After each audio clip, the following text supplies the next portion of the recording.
प्रिय छात्रों, आज अपन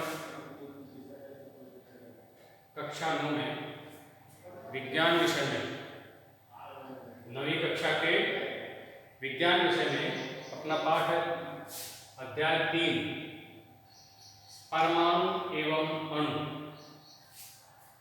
परमाणु एवं अणु, इसके बारे में आज अपन अध्ययन करने वाले हैं। देखो, पदार्थ के बारे में जानने की इच्छा, द्रव्य के बारे में जानने की इच्छा हमेशा से रही है। अभी हम बात कर रहे हैं कि मनुष्य प्रारंभ से ही जिज्ञासु रहा है। उसने प्रकृति की हर एक घटना के बारे में जानने की कोशिश करी। तो इसी प्रकार से जो अपने आसपास में विभिन्न प्रकार के पदार्थ दिखाई देते हैं, अनेक प्रकार के पदार्थ जो दृश्यमान हैं और कुछ ऐसे भी हैं जो अदृश्य हैं, दिखाई नहीं देते। इन सभी के बारे में जानने का प्रयास मनुष्य ने हमेशा से किया है। तो अपन इस बारे में जो कुछ तथ्य अपने पास में हैं उनके बारे में जानने का प्रयास करते हैं। ऐसा माना जाता है कि महर्षि कणाद में, भारतीय ऋषि हैं, उन्होंने ईसा से 500 वर्ष पूर्व, ईसा से भी 500 वर्ष पूर्व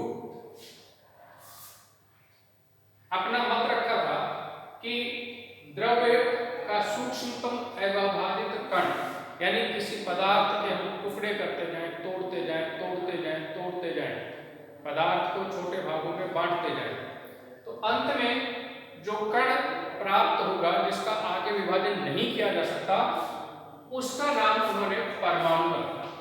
कि उसे क्या नाम दिया? परमाणु। क्या नाम दिया गया? परमाणु।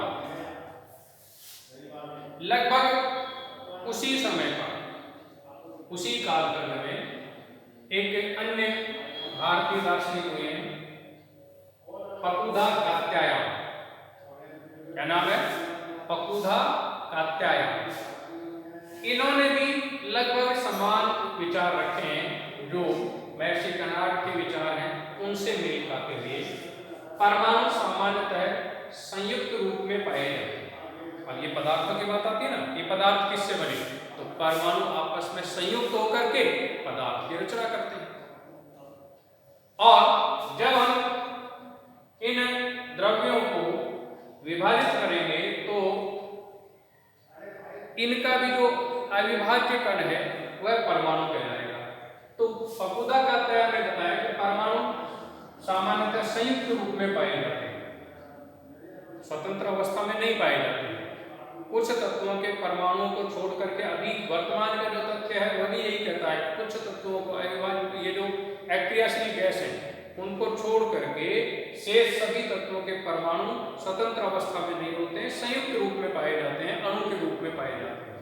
तो ये जो परमाणु है ये संयुक्त होकर के आपस में जुड़ करके द्रव्यों को विभिन्न रूप प्रदान करते हैं। द्रव्य का अर्थ यहाँ पर पदार्थ से है, पदार्थ को विभिन्न रूप प्रदान करते हैं।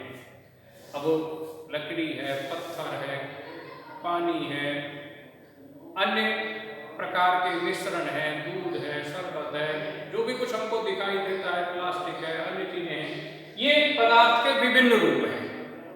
और इन विभिन्न रूपों में पदार्थ परमाणुओं के संयुक्त होने से बना है।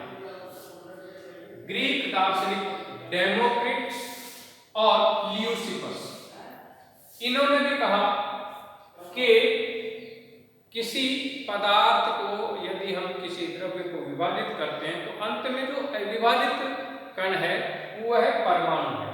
परमाणु का अर्थ ही यही है, परमाणु का अर्थ भी यही बताया गया है कि जिसका आगे विभाजन संभव नहीं है वह परमाणु। जब आगे बढ़ना संभव नहीं है तो उसको अपन परमाणु कहते हैं। अब ये बातें ईसा के 500 वर्ष पूर्व से लेकर के लगभग 18वीं शताब्दी तक ऐसे ही चलती है और कोई इस बारे में कोई प्रायोगिक तथ्य नहीं थे, सब वैचारिक बातें थी। सबके अपने मत थे, लेकिन कोई प्रायोगिक तथ्य सामने नहीं आया। अब यहां से परमाणु के बारे में आगे हम जानेंगे, डाल्टन को पढ़ेंगे तब कि डाल्टन ने 1808 में परमाणु सिद्धांत दिया। लेकिन डाल्टन से पहले परमाणु सिद्धांत के लिए जिसने आधारभूत काम किया, यानी परमाणु सिद्धांत का जो आधार बना, वो था आंतोइन एल लवाइडिये का, अपने जो रासायनिक संयोग के नियम थे वो। आंतोइन एल लवाइडिये जो साइंटिस्ट हुए हैं, वैज्ञानिक हुए हैं, इन्होंने ये जो पदार्थ आपस में संयुक्त होते हैं, ये क्यों संयुक्त होते हैं, कैसे संयुक्त होते हैं, क्या नियमों का फॉलो होता है, उसके लिए दो महत्वपूर्ण नियम दिए जो रसायन विज्ञान का आधार कहलाता है। और ये दो जो नियम है वो रासायनिक संयोजन के नियम के नाम से जाने जाते हैं। आंतोइन एल लवाइडिये ने जो नियम दिए उनको हम किस नाम से जानते हैं? रासायनिक संयोजन के नियम। किस नाम से जानते हैं? रासायनिक संयोजन के नियम। अब इनमें से पहला नियम है द्रव्यमान संरक्षण का नियम। पहला नियम क्या है? द्रव्यमान संरक्षण का नियम। अब ये द्रव्यमान संरक्षण का नियम क्या है? द्रव्यमान संरक्षण का नियम ये कहता है कि जब कभी रासायनिक अभिक्रिया होती है, ध्यान दीजिए, रासायनिक संयोजन के नियम है, रासायनिक संयोजन के नियम है अर्थात रासायनिक अभिक्रियाओं पर लागू होते हैं। तो जब पदार्थ रासायनिक अभिक्रिया करते हैं तो ना तो उस अभिक्रिया में द्रव्यमान का सृजन होता है और ना ही वह द्रव्यमान नष्ट होता है। रासायनिक अभिक्रिया में ना तो द्रव्यमान का सृजन होता है और ना ही द्रव्यमान कम होता है, नष्ट होता है, उसकी हानि होती है। हानि भी नहीं होती और सृजन भी नहीं होता। अर्थात अभिक्रिया से पूर्व जितना द्रव्यमान था उन सभी द्रव्यों का जो अभिक्रिया में भाग ले रहे हैं, अभिक्रिया के पश्चात जो उत्पाद बनते हैं, जो पदार्थ बनते हैं, उनका द्रव्यमान भी उतना ही होगा जितना रासायनिक अभिक्रिया में भाग लेने वाले तत्वों का या पदार्थों का था। ये तो कहलाता है द्रव्यमान संरक्षण का नियम। दूसरा नियम क्या है? यह है स्थिर अनुपात का नियम। कौन सा नियम? स्थिर अनुपात का नियम। अब स्थिर अनुपात का नियम क्या है? स्थिर अनुपात के नियम को हम एक उदाहरण से समझ सकते हैं, एग्जाम्पल से समझ सकते हैं। एग्जाम्पल क्या है? एग्जाम्पल के रूप में अपन लेते हैं, मान लीजिए हम जल की बात करें तो जल का रासायनिक सूत्र है H2O। जल का रासायनिक सूत्र क्या है? H2O। अब यहां देखिए आप, इसमें हाइड्रोजन के 2 परमाणु और ऑक्सीजन का 1 परमाणु।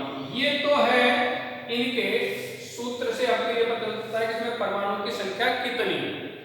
यदि हम बात कर रहे हैं स्थिर अनुपात की, तो अब जल का नमूने आप अलग अलग जगह से इकट्ठा करो।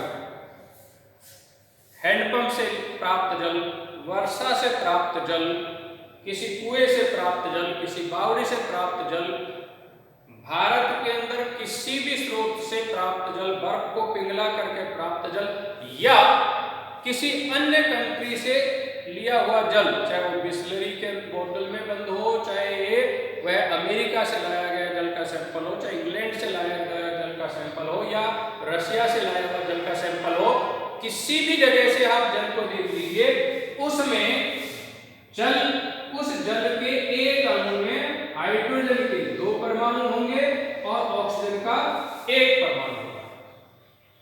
अगर हम इसके द्रव्यमान का अनुपात देखें तो 2:16, हाइड्रोजन के 1 परमाणु का परमाणु द्रव्यमान 1, 2 परमाणु है इसलिए परमाणु द्रव्यमान 2, ऑक्सीजन का परमाणु का परमाणु द्रव्यमान 16। अगर हम इसका सरल अनुपात बनाएंगे तो 1:8, 1:8 ये द्रव्यमान की दृष्टि से निकल कर आया। अगर हम परमाणुओं की संख्या के आधार पर देखेंगे तो 2:1, परमाणुओं की संख्या के आधार पर हाइड्रोजन और ऑक्सीजन का अनुपात क्या है? 2:1। और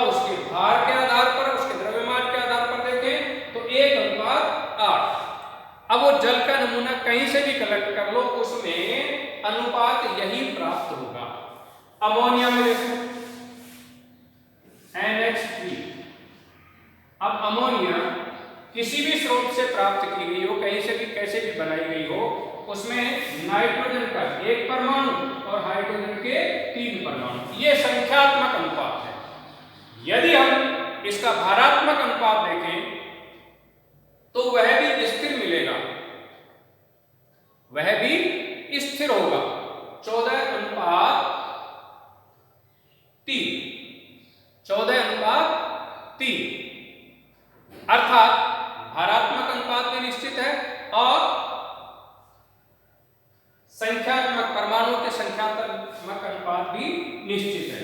तो स्थिर अनुपात के नियम को प्राउस्ट ने एक और प्राउस्ट ने भी इसको परिभाषित किया है। प्राउस्ट कहता है कि किसी यौगिक में उसमें भाग लेने वाले, उसकी संरचना को बनाने वाले तत्वों का द्रव्यमान एक निश्चित अनुपात में पाया जाता है, वह बदलता नहीं है, स्थिर रहता है। इसीलिए इसे स्थिर अनुपात का नियम भी कहते हैं। ये समय के साथ में बदल जाता है या स्थान के साथ में बदल जाता है, ऐसा नहीं। समय और स्थान का इस पर कोई प्रभाव नहीं है। यदि वह अमोनिया है तो उसमें तत्वों का अनुपात इसी प्रकार से रहेगा, हाइड्रोजन और नाइट्रोजन का अनुपात यही रहेगा। यदि हम जल की बात करें तो उसमें हाइड्रोजन और ऑक्सीजन का अनुपात यही रहने वाला है। किसी अन्य यौगिक की बात करें, कार्बन डाइऑक्साइड की बात करें या कार्बन मोनोऑक्साइड की बात करें या कैल्शियम कार्बोनेट की बात करें, तो इनमें किसी में भी अनुपात चेंज नहीं होगा, ये निश्चित ही रहेगा। इसलिए इसको स्थिर अनुपात का नियम भी कहते हैं। इसमें कैल्शियम परमाणु 1, कार्बन परमाणु 1, ऑक्सीजन परमाणु 3, भारात्मक अनुपात भी इनके परमाणु भार के अनुसार यही रहेगा। तो ये रासायनिक संयोग के आधारभूत नियम कहलाते हैं। इनके आधार पर